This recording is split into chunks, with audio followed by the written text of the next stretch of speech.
Welcome to our podcast. I'm Karen Avari. And I am Lula Gage. Together, we are the safety collaborators and co-founders of Safety Collaborations. We help people change the way they think about safety. In fact, we are passionate about it.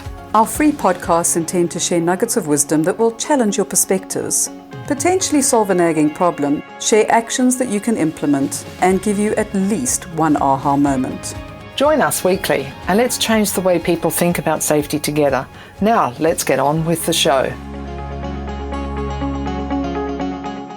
Good afternoon, listeners and Karen, and welcome back to this week's episode. Karen, you and I were chatting a little bit earlier about the busyness that has taken over the world of work and just life in general. And one of the things we spoke about was around how do people actually get anything done when it seems like meetings are just booked back to back. There's not a single gap or moment in between. And we're just on this drive to just constantly be busy. And you were mentioning with some of the online and virtual sessions that you've been running that people just literally seem to be going from one thing to the next. And when you ask, well, how do you get anything done? You get a very interesting reaction. So share with us a little bit more about your experience this week. And it has happened a couple of times this week, as I've been running two sessions. And one example in particular, at the end of a workshop we ran, he said, I don't know. I actually asked everybody, because they all start off by going, we're just really super busy. You ask anybody how they are, we're just super busy. We've got so many things to catch up on. And one guy actually said, he said, I wish that when people look at my calendar and they just see 30 minutes where it's not booked, that they looked at it and went, I won't disturb him today. He looks obviously busy. He said, but that's not what happens. And he's a regional director. He said, that's not what happens. People actually look at it and go, oh, yippee, 30 minutes, I'll squeeze myself in there. All right. Now, obviously that raises a whole bunch of questions for us. However, it's like, and I looked at him and said, how do you get anything done? He said, it's really difficult. It is actually really difficult. This morning I was having another conversation with somebody and they're just like, these meetings, they're just back to back. I'm constantly being pulled into meetings. And I said, do you need to be there? So I was, well, I don't know, but I need to look at that, I mean, maybe, How do you, and then I have other scenarios, and this happens an awful lot. So we have a workshop that's running from, let's say, 10 till 12. And then somewhere through that, somebody says, I've got a meeting starting at 12. And I said, I look at them and go, but this one doesn't finish till 12. So now that person is either going to be leaving this learning session early and potentially missing out on, which is often the case, that final golden nugget, which happens at the end of something, or they're going to be late to the next one, which is also going to be the case.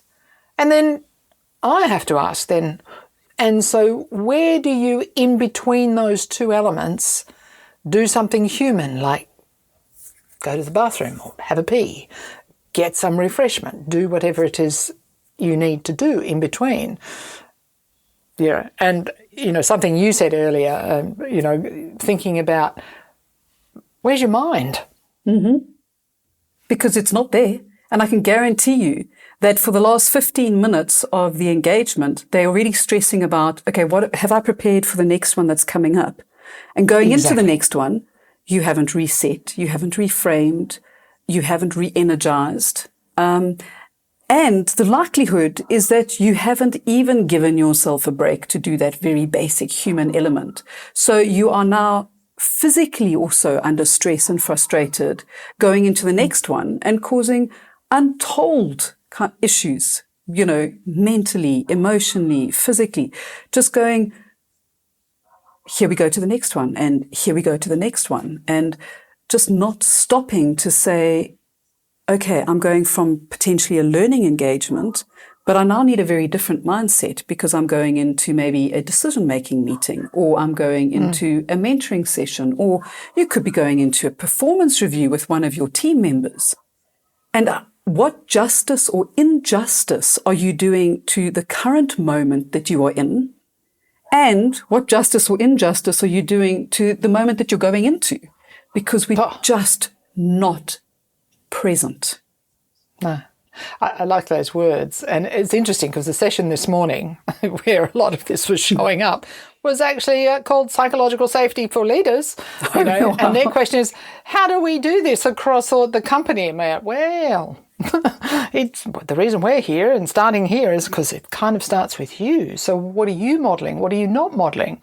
And there was, you know, somebody else was saying, you know, I just before this got an email that somebody's being booked off for 2 weeks under stress. And he says, no, I'm not surprised because we keep loading and loading and loading. And so what happens even as leaders, we say, look, you know, can you do this for me? Can you do this for me? Can you do it? And they're already busy as well.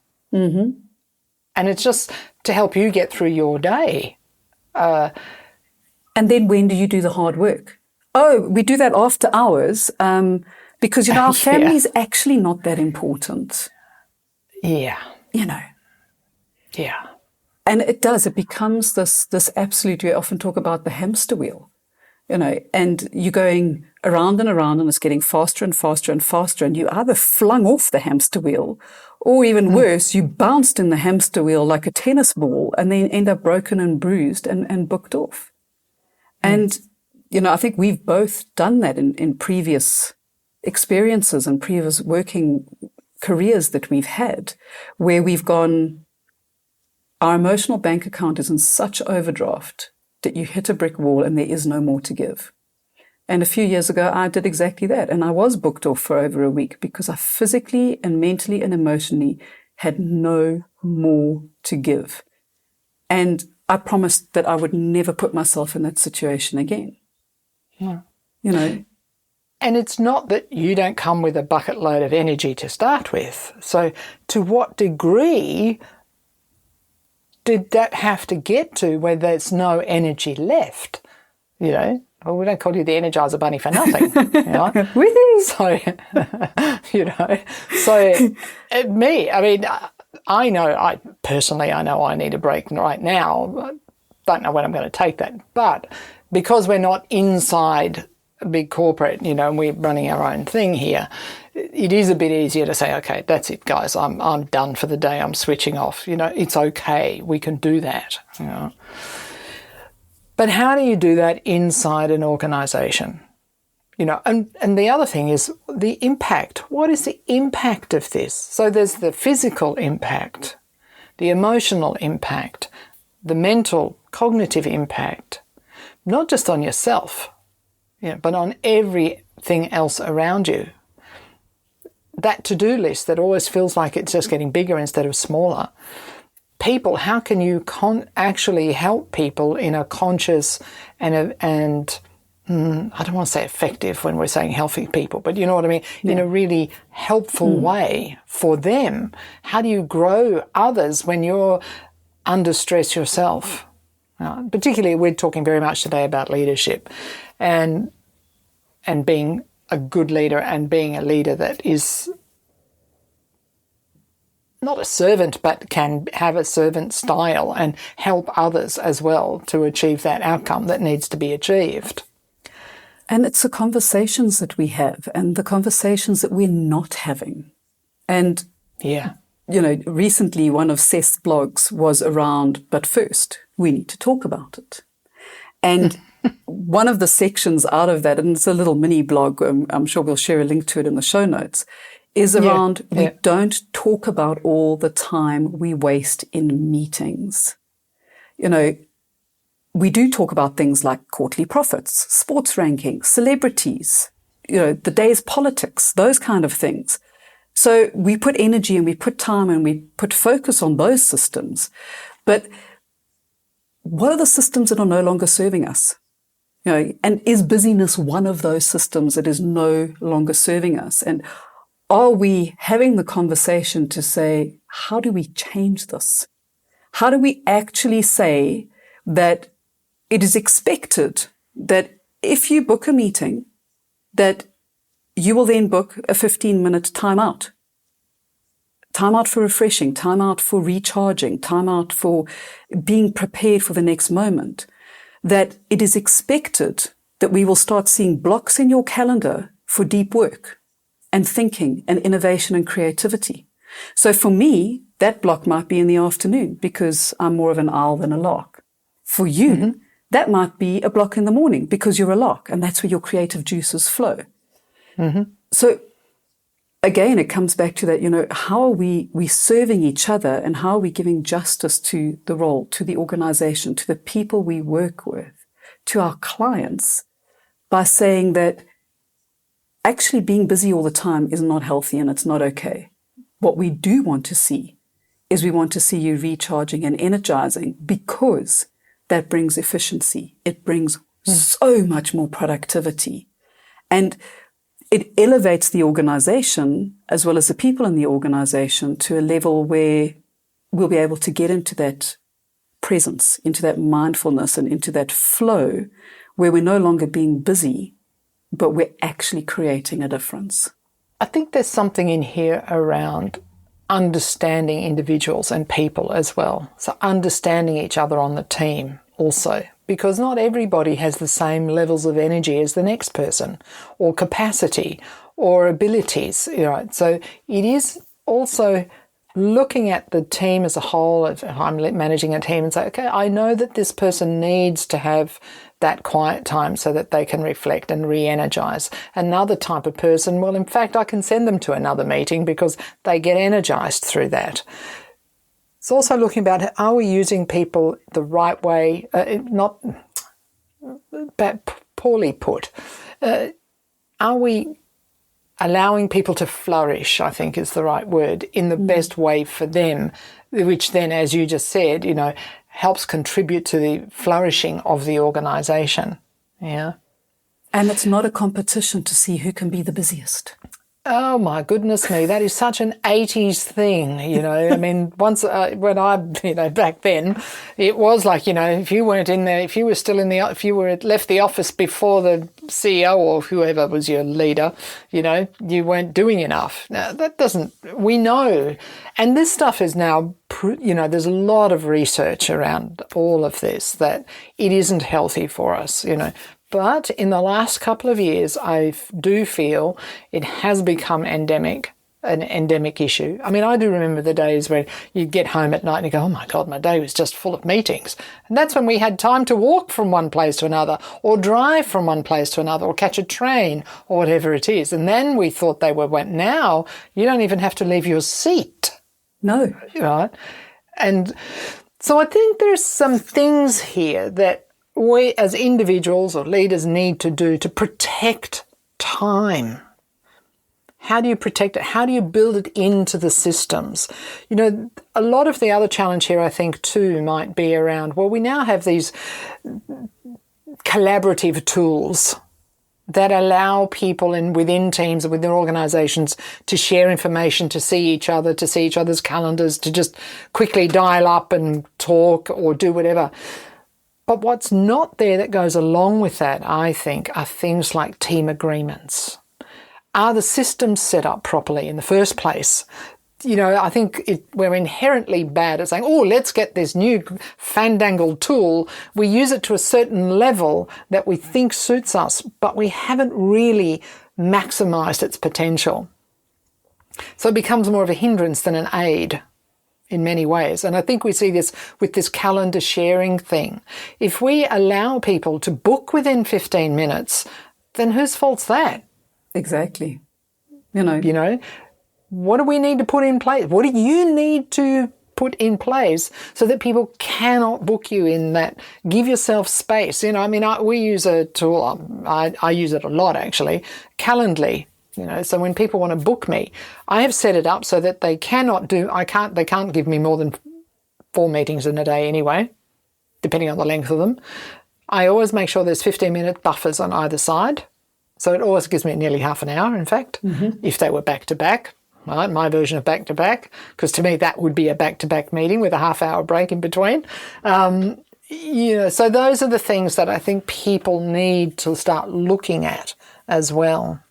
And how do we go to actually having those team agreements? Because we often make assumptions, or we go, oh, but come on, in our previous conversation around common sense, but it's common sense. Well, how is it unless it is an agreed understanding that makes sense to all of us? So if you had to give one piece of advice to a leadership team around setting up team agreements, what would you say? Have a conversation with the team to start with. I'm not actually going to say something really silly, but I'm going to say have a meeting about the meeting. But let's get together and have a conversation around what are our team agreements? What are the rules of engagement for this? Now, I think there's something else in this too. And I'm going to overlay this a little bit with the hybrid working world, the way that we're starting to work now. You have remote, you have in the office, you have, or let me say shared spaces, you have remote spaces. But more importantly, it's what is the type of meeting you're having to start with? And honestly, the first question of any meeting that gets booked is, do we really need this? What is the purpose? And the next one is, then you have to ask yourself, do I even need to be there? So I was playing with a little bit of an idea, just sort of a communication model, if you like, the other day. And it was based around two continuums. So one is, and you could add this to meeting. Is it a formal meeting or an informal meeting? That could be one scale. The other side could be, is it about data sharing or status updates versus relational? And in these day and age, we do need to have those relational meetings, and they need to be done with intent. Not just random things, but we have intention around these meetings. So first step is to ask, do we need it in the first place? And the second question is, why are we having it? And is having a meeting is it the best use of our time? Can it be done in a different way? And then we can start leading into things like asynchronous and synchronous, If it's data sharing, use some of these collaboration tools to allow you to comment and to share data asynchronously, which means you're not in real time, Or if it's a relational type of meeting where you do need to see each other face to face, or it's about decision making, then that's another story. And I quite love that, because it really gives you that thought process of coming back to the why. What is the purpose of this? And if we understand the purpose, we can then decide, what do we do with it? And when we think of the busyness of meetings, and so often when people get invited to a meeting and their first thought is, well, I don't even know why I'm going to be there, but I suppose I best accept because I've been invited. But then they come on, and let's say it's an online meeting. What's the first thing they do? Make sure their camera's off, because they don't really want to be present. So I'm going to carry on doing what I really want to be doing in the background, and I will just at least have my name on the attendance list, because I was there. I may not have contributed, I may not have been present, but I was there. And again, we were talking about it earlier, as around the whole decision making and the leadership styles. So are we having meetings to just have meetings because I don't trust that what my team is doing is what they're doing? Bingo.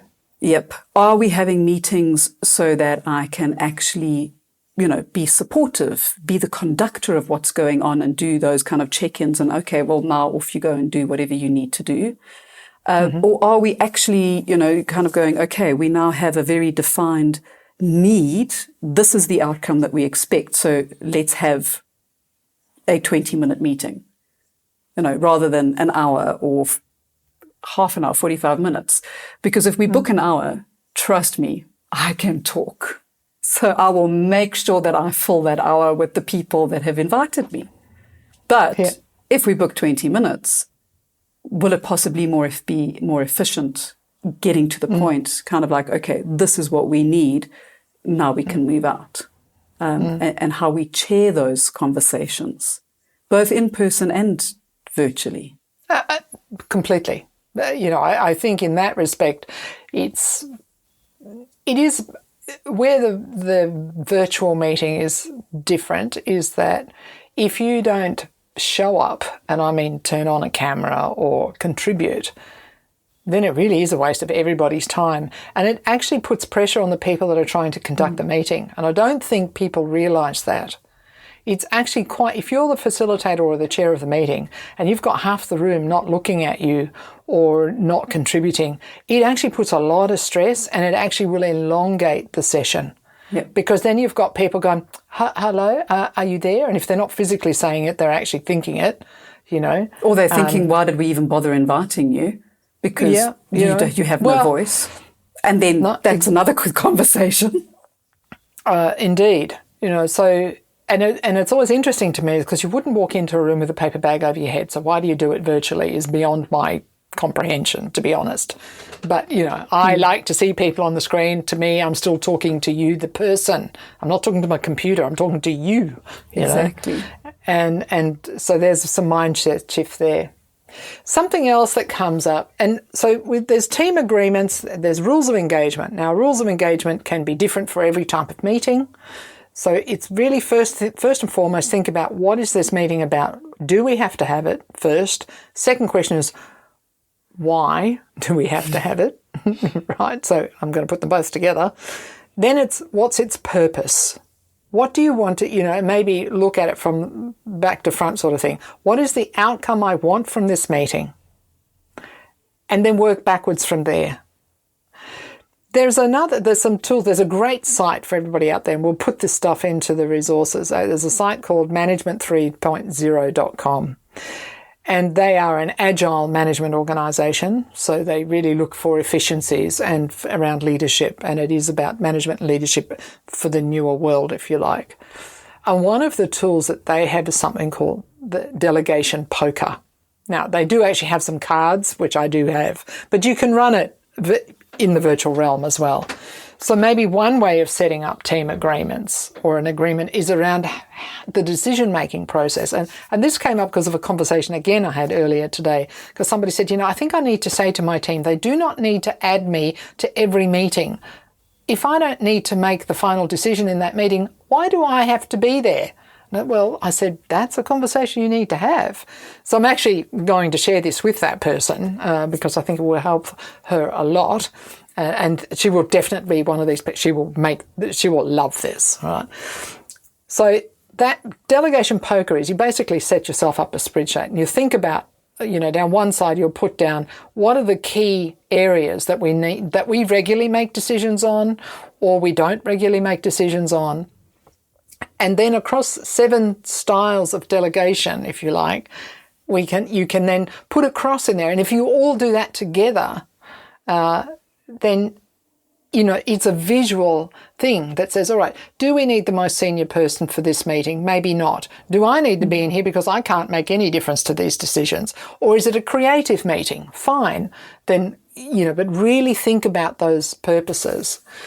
So the 7 elements is, you know, first of all, if I'm the leader, the 7 types of decisions that I can make you know, I'm either going to be in the meeting because I need to tell you to do something, I need to tell the team what they need to know or do, or I need to be in there to sell you something, or I need to be in there, or I might consult to help you make decisions, or we might all agree, or I'll just let you agree, or I might come in, you might seek my advice, but you guys make the decisions, or I'll be in there inquiring about how it's going, but you're doing it. And then the final thing is I completely delegate to you. I don't need to be there at all. Right? So it's a great resource and you can have some play with it. And my friend, I can see, I know you, our listeners, can't see each other, but we can. And I really, you know, that just sits so well with me because for those out there who work with limits of authority around financial decisions, you know, it's a great link because we then are clear. Okay, well, I know that I can make a decision based on a spend of X amount. Exactly. So how this is bringing it into, okay, I can make a decision on this impact or within this realm. And my team trust that I will be making the best decision based on the information and the input that we have at this time. And I think that's a fabulous way. And I know exactly who you're speaking about, and I can just absolutely see her buying into this and going, right, this is going to be happening next week with the team. We will be implementing this. Absolutely. Because it will give Absolutely. the leader, in that case, the freedom to actually say, okay, what can I extricate myself out of? Because all I'm doing here is conducting my team. So it will help the leader be less busy, and it will likely help the team be less busy, because they can then also be going, oh, actually, maybe I can say no to this. Because, yes, I don't really need to be there. And we spoke about it earlier, that one word of 2 letters, that is so powerful. So powerful. No. And yet we all find it so difficult to be able to say, thanks for the invite, but no. And without having to give an excuse, without having to give a full reason, but just thanks, but no. Not for me. No is a very valid response to a request. Right? But what we often find ourselves doing, and this moves us into the realms of what we call linguistic acts. Right? So we make requests, we make offers, and I love this thing, we make lots and lots and lots of slippery promises. So if you think about that person that rocks up to a meeting in the promise of being there, but actually they're not. So what's the point? Exactly. Don't be there. Better off saying no. Exactly. Right? So when we think about, those kind of things, and it links for me in the industry we work the most in with high hazard industries, is around coming back to that speaking up. Because being able to be confident to say no to your team is very similar to being able to speak up and say, hang on, I don't think that this is safe, or I don't feel that what we're doing here is okay. And I've mentioned it a few times, just in general life. So I was on a flight recently, and a couple of times I would go into the bathroom and the drain was blocked.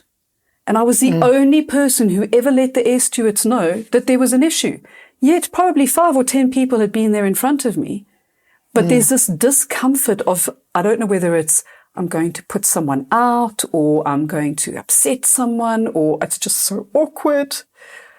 But part of that team agreement is getting comfortable with being able to say, not today. Or, I don't feel that I will add value to this session, so I'm going to decline. And should that need change, you can let me know and invite me in to either advise, inquire, consult, and really getting comfortable with that. Yeah. Something, I think there's something here around respect, permission, and dignity. Oh, I love that. So before we move into our today's emotional gem, which is dignity, let's summarize a little bit what we've just said. Because it seems to me that, if we don't start meetings with at least the why or the purpose, then we're just, having a meeting for the sake of having a chat. Now, those sometimes are very valid, but then that's a purpose because we're doing it with intent. Right?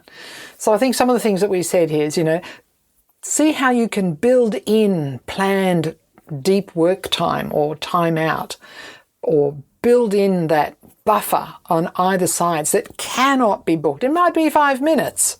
Right? We appreciate that everybody has a lot to do. So it doesn't have to be 15 minutes on either side, but at least give yourself enough to get a glass of water or go to the bathroom if you have to. Yeah. So think about, I think something that you've put here, Nils, is, outcomes-based agenda. And it makes such a difference. What do we want to achieve, so that we are all walking into the session knowing that we want to achieve X? Yeah, absolutely. I think something else you said was, shorter meetings. are more efficient. Exactly. We'll fill the time if we have to. It's there, so let's use it, especially for someone like me who just loves people. And for someone like me, might be wanting to avoid doing something else, but, that's okay. So if you're online, try to put your camera on as much as possible. Now, again, this is about team agreements or rules of engagement for a meeting. It is perfectly valid for everybody at the beginning of the meeting say, listen, today, internet's rubbish, so we won't be having any cameras on. Fine. Then everybody turn their camera off, So that we're not talking about people that are struggling with technology, and I don't mean that from they're struggling, but sometimes technology lets us all down, So we're not saying that, you've got to force things. People will say, well, it's about psychological safety. It is about psychological safety, but it goes both ways. Yeah. So how do you respect the people that have got their cameras on versus those that don't? But if the beginning of the team is saying, listen, this is a quick catch up, we only have to hear voices, fine, Absolutely. And that's a really important one. And then on that, there's two that I was thinking about that might not particularly relate to meetings, but it relates to reducing the amount of data that is flowing in our directions or that we are putting out to others. And the one is adopting in emails the CC rule. So if I'm only in this email thread because it's for information purposes, should I be interested, put me in CC. But then know that I will not be responding and I will not be engaging. And that again comes down to that team agreement, because so often you're in the two line of absolutely every thread that is happening, and yet it's not really relevant, or you are not needing to give advice or input into it. So if that is such a seamlessly or seemingly small change, but it can make a massive difference. And then the other one that I love is around the 5-line emails. And the French philosopher and mathematician Blaise Pascal famously wrote, I would have written a short letter, but I didn't have the time. And because what happens is that we feel we've got so much to put out there, but we complicate the message with conversational waste. Instead of taking the time to be succinct and saying, here are the key elements. And if I feel someone needs more, I'll add that in an attachment. But let me grab their attention with no more than 5 lines in the initial email. So those were the two that I have found to be really helpful in reducing the overload that comes my way or that I might be putting out to others.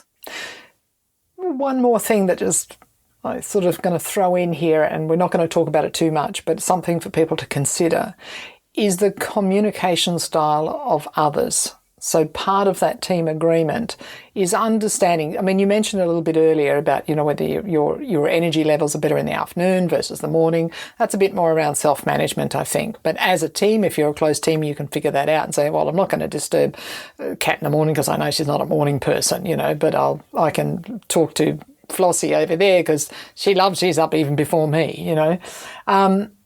So there is that, but I think there's more to it than that. Some people need more detail, others need less. So now we're talking about, diversity of personality or character, what else do we need to know? So this is a very complex area. We're not by any stretch of the imagination going to suggest that this is easy. But I do wonder how much of this busyness is habitual. And how much of it do we disrespect ourselves and those around us by just overloading? So that brings us to our emotional gem today, dignity. And I love dignity because dignity really, I've actually been doing a bit of work around this, because dignity is about setting boundaries as much as anything. So the story behind dignity is I am worthy, I am enough as I am. Impulse is to act as a legitimate human being deserving of, in brackets, self-respect. So the self is in brackets. So both of self-respect and respect. Yeah. And its purpose allows us to set and protect our personal boundaries. So dignity comes down into even how things like imposter syndrome and all of these other things are fed through dignity. So dignity, and I'm actually reading this from the app today, is one of the most important emotions in terms of self-identity, yet it is unfamiliar to many, many people. To feel dignity means to feel worthy. It is the belief that we are as important as any other person and that we deserve our place in the world. In other words, we are a legitimate human being. Another belief is that we have the right to choose for ourselves. Did we hear that? The power of no comes to mind. Right? So when I'm acting from dignity, I decide what I will believe, what I will do in my life, who I will be with, and what treatment I will accept from others. Dignity allows me to set my boundaries, and if they are crossed, indignance will be provoked to defend them. So I'm not going to go much further into that because dignity is quite a big emotion, a very deep emotion. But it seems like a nice one for today because I think sometimes, are we not self-respecting ourselves and we just say yes to everything? When in our heart we think, I don't really need to be at that meeting, then don't be there. But what are the boundaries that you need to set and who do you need to have that conversation with to feel comfortable to be able to do that? And on that note, we'll see you next week.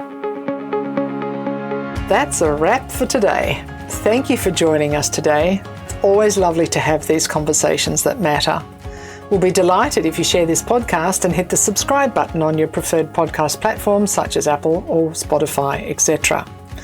Connect with us via our website, www.safetycollaborations.com, where you will find the show notes for today's episode. Email us at hello@safetycollaborations.com. We'd be delighted to hear from you. We are easy to find on LinkedIn. Just look out for either Nuala Gage or Karen Avari and follow our company page, Safety Collaborations. Until next week, stay safe and stay well.